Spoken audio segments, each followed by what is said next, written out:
नर नारी एक समान। नारी सृष्टि की अनमोल कृति है, श्रेष्ठतम रचना है। स्वामी विवेकानंद कहते थे, ईश्वर की प्रथम अभिव्यक्ति की ही वह हाथ है जो पालना झुलाता है।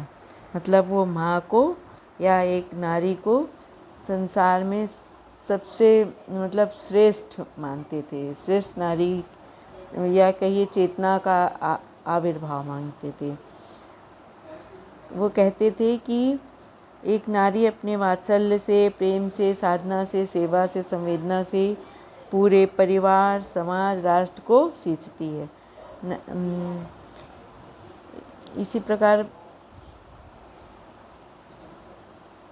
नारी की महत्ता को ऋग्वेद में भी कुछ इसी प्रकार कहा गया है कि उषा के समान प्रकाश वाली, राष्ट्र के पूज्य योग नारी, तुम परिवार और राष्ट्र में सत्यम शिवम सुंदरम की अरुण कांतियों की छटकती हुई आओ। उसी नारी को लेकर मनुस्मृति में कहा गया है कि यत् नार्यस्तु पूज्यन्ते रमन्ते तत्र देवता, यत्र तास्तु न पूज्यन्ते सर्वास्त्र फला क्रिया।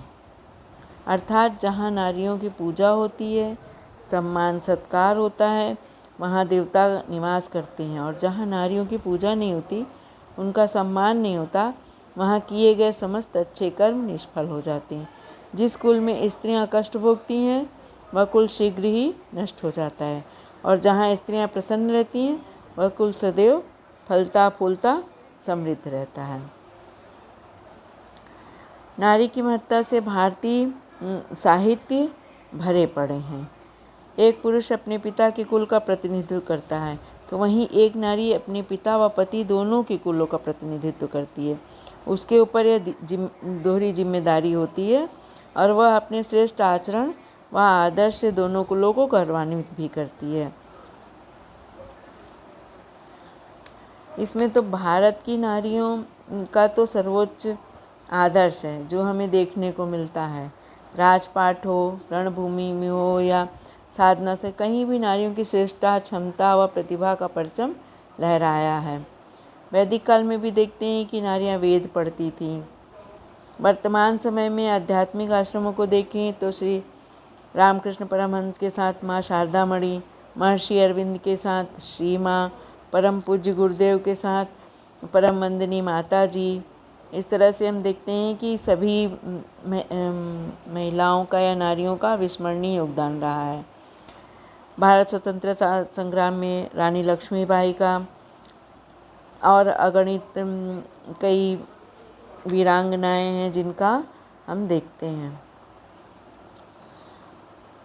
इस मामले इस संदर्भ में हम आगे देखें तो सती सावित्री ने तो तपोबल से मृत्यु के देवता यम को से अपने पति के प्राण बचा के ले आई थी।